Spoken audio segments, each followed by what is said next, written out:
Welcome back, everyone, to another deep dive. We are diving into something today, a topic that you might find surprisingly insightful. Oh, yeah. Subtle signs. Okay. A marriage might be headed for trouble. Ooh, interesting. Yeah, and you guys gave us some fascinating material for this. An Yeah. article and a bunch of comments from Okay. seasoned folks on Reddit, Love it. all weighing in on those red flags they've observed over the years. It's amazing, what you can learn from that collective wisdom, Yeah. even when it's coming from everyday people, Yeah. rather than, say, a therapist's couch. Exactly. It's Yeah. like crowdsourcing relationship advice from Yeah. those who've seen it all. Totally. So get ready to decode some relationship drama because we're going to break down those recurring themes and dig into some especially juicy examples. Ooh, love it. And, we can also connect these anecdotes to, those broader relationship dynamics, giving you some food for thought about your own experiences or the ones that you've observed. Love it. Okay, let's unpack the first big theme that really jumped out from the Reddit comments. Okay. Actions speak louder than words. Ah, yeah. Many people pointed to behaviors as being way more telling than anything someone might say. Right. Right. One example that really stood out was the idea of a partner suddenly taking up an endurance sport, Oh, okay. like marathon running. Interesting. What's interesting about that is that on the surface, it seems positive, right? Getting fit, challenging oneself. But some Redditors saw it as a potential sign of seeking escape Oh. or fulfillment outside of the relationship.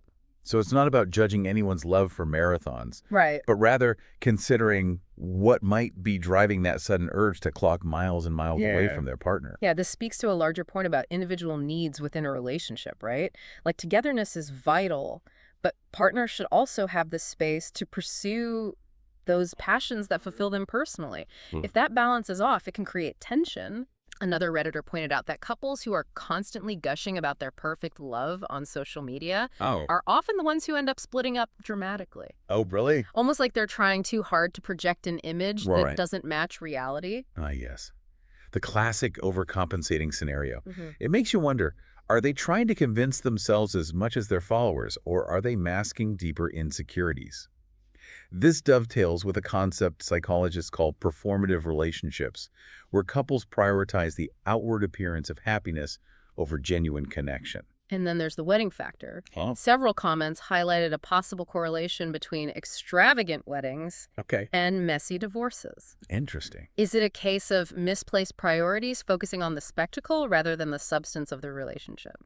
It's hard to say, well, we can't draw it like a direct causal link. Yeah.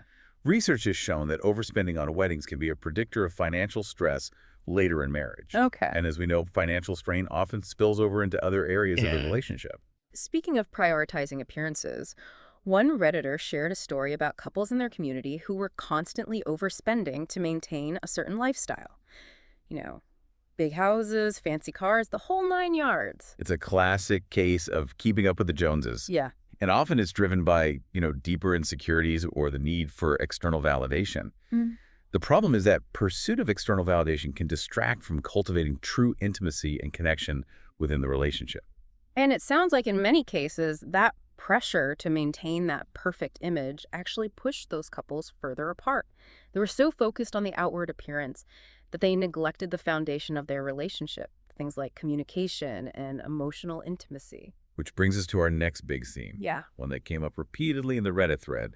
Respect and communication are key. Absolutely. People highlighted behaviors like making sarcastic digs at each other, Oh. especially in public, Yeah. almost like they're trying to score points at their partner's expense. Those are clear signs of disrespect, which can erode the foundation of any relationship. Instead of building each other up, they're chipping away at their partner's self-esteem, creating distance instead of connection. And it's not just about grand gestures. Right. Even seemingly small things like a lack of affection or genuine smiles were mentioned as potential warning signs. Yeah, it's easy to overlook those subtle cues, but they can be incredibly telling. A lack of warmth and positive interaction might indicate a deeper emotional disconnect. Think about it. When was the last time you truly felt seen and appreciated by your partner? Now, let's talk about something that can be a major source of conflict in any relationship. Okay. Money. Uh, One comment that really stood out was, yeah. if one person is a saver and the other is a spender, the marriage is doomed. While that might be a bit dramatic, financial incompatibility can absolutely cause significant stress. Yeah. It's not just about the numbers, though it often reflects deeper values and priorities. Oh, Does one partner prioritize security while the other prioritizes experiences? Those differences can lead to constant power struggles. so it's essential for couples to be on the same page about money management and to Yes, communicate openly about their financial goals and for anxieties. sure. Now, before we get too deep into doom and gloom territory, Okay. let's shift gears and look at some signs people noticed before the marriage even began. Because, as they say, an ounce of prevention is worth a pound of cure, right? Recognizing red flags early on can save you a lot of heartache down the road. So picture this, a wild wedding party where everyone's getting completely wasted. There's inappropriate behavior all over the place. Oh my God. One Redditor mentioned attending a wedding like this, Yeah. where the marriage ended up crashing and burning shortly after. It makes you wonder if those pre-wedding behaviors were a glimpse of deeper issues that were already present. Were they just letting loose, or was it a sign of a lack of respect for boundaries and a disregard for consequences? And then there's the whole issue of rushing into marriage too quickly, often driven by infatuation or external pressures, Right. rather than a solid foundation of trust and compatibility. Yes, the whirlwind romance can quickly turn into a whirlwind of regret. Studies have shown that couples who date for at least 2 years before getting married have a lower risk of divorce. It takes time to truly get to know someone, warts and all. Another red flag that came up multiple times was infidelity during the dating or engagement period. Oh, man. It's a major breach of trust and a pretty clear indication that the relationship might not be built on solid ground. Infidelity is often a symptom of deeper issues, like unmet needs, communication breakdowns, or a lack of emotional intimacy. It's crucial to address those root causes rather than simply hoping things will magically change after the wedding. And sometimes the red flags aren't necessarily dramatic blowouts, but rather a pattern of concerning behavior. Right. One Redditor mentioned how their cousin kept gushing about her attractive male coworkers to the point of annoyance. Interesting. That could signal dissatisfaction in the current relationship, or perhaps a tendency to seek validation outside the partnership. It's important to pay attention to those seemingly small but recurring patterns. And guess what? She ended up leaving her husband for one of those coworkers. Oh, wow. Sometimes the signs are there Yeah. if we pay close enough attention. Absolutely. But remember, context is key. Not every instance of admiring someone else means your partner is heading for the door. It's Mm. about recognizing patterns and considering the broader context of the relationship. Now let's talk about a topic that can be particularly tricky to navigate, keeping up appearances. This ties in nicely with our earlier discussion about social media posturing and the pressure to project a perfect image. Right. But it can extend beyond the digital realm. Right? Absolutely. One Redditor shared a story about a couple who seemed to have it all: big house, fancy, cars, designer clothes for the kids. Oh, wait. Yeah. But behind the facade, they were drowning in debt. It was all smoke and mirror. It's a reminder that material possessions don't equate to a fulfilling relationship. In fact, prioritizing appearances over substance can actually hinder genuine connection and happiness. And it could be so tempting to get caught up in that game of comparison, especially in today's, social media-driven world. Oh, totally.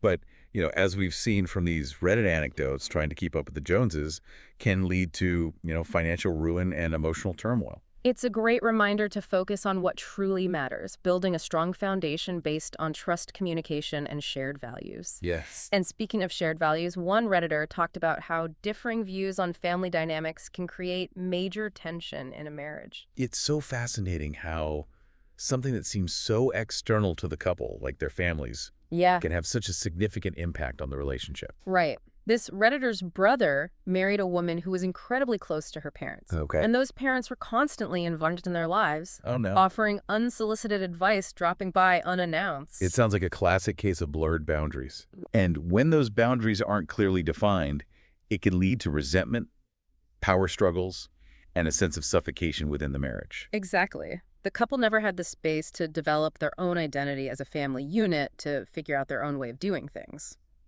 This highlights how crucial it is for couples to have a shared vision for their future and to be on the same page about things like family dynamics, boundaries, and decision-making. Yeah. You need to be a united front, even when dealing with, well-meaning but overbearing in-laws. Absolutely. It's about finding that delicate balance between honoring your family of origin while also prioritizing the needs of your new family unit. For sure. And speaking of boundaries, one Redditor shared a story that made me cringe. Okay. It involved a thermostat. Oh, this should be good. Tell me more.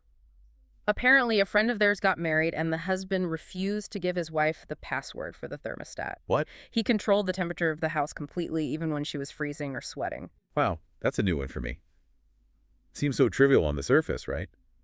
But it speaks to a much bigger issue control and a lack of trust. Right. Imagine starting your marriage with that level of power. Imbalance. It's like he's saying, my comfort is more important than yours, Right. which sets a pretty troubling precedent for the rest of the relationship. Totally. If you can't even agree on something as basic as the temperature of your shared home, how can you navigate the bigger, more complex challenges that life inevitably throws your way? This reminds me of John Gottman's research on the four horsemen of the apocalypse, Right. communication patterns that predict divorce. Oh, yeah. One of those horsemen is contempt, which often manifests as sarcasm, mockery, or a sense of superiority. Okay. This thermostat situation could be a subtle but powerful expression of contempt. That's a great point. And it highlights how these seemingly small red flags can actually be symptoms of deeper, more destructive patterns within the relationship. Exactly. It's like the tip of the iceberg. What you see on the surface might seem minor, but it often points to something much larger lurking beneath. It's crucial to pay attention to those subtle signs and to address them before they escalate into major problems. So we've covered a lot of ground here, from social media posturing to overbearing in-laws to thermostat tyrants. Yeah, we have. It can feel a bit heavy, right? Like we're focusing solely on what can go wrong in relationships. It's true. Yeah. We've been digging into the darker side of love, so to speak. Yeah. But I think there's a silver lining to all this red flag talk. What do you think? I completely agree.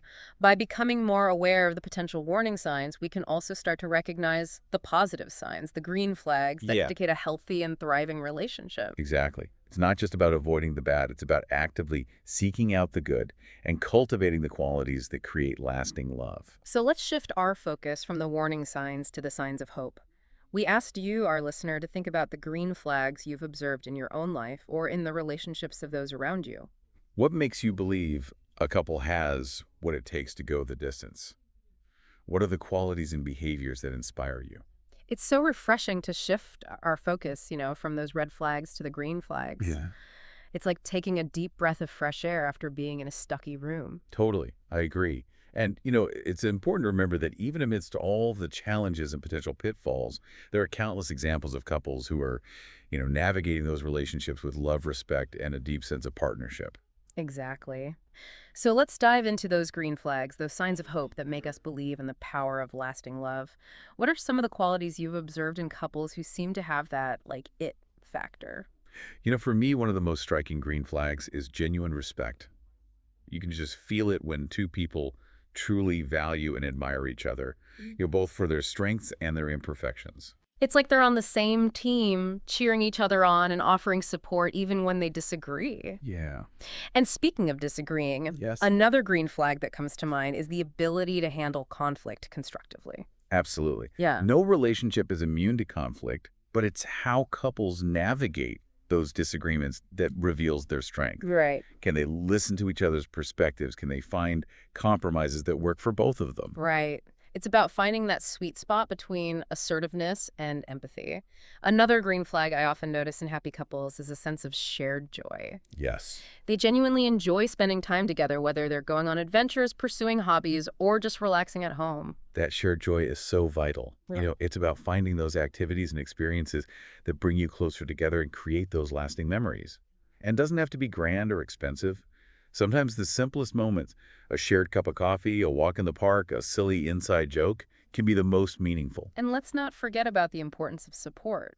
True partners are there for each other through thick and thin, offering a listening ear, a shoulder to cry on, and unwavering encouragement. That's a key element of a strong relationship. Right. Knowing that you have someone in your corner no matter what life throws your way, it's about feeling safe and secure, knowing that you can be vulnerable and authentic without fear of judgment. Now, I want to emphasize that these green flags aren't like a guarantee of a perfect relationship. Right. Every couple is unique, and there's no magic formula for happily ever after. Yeah. Challenges will inevitably arise, and it's how couples face those challenges together that truly matters. That's so true.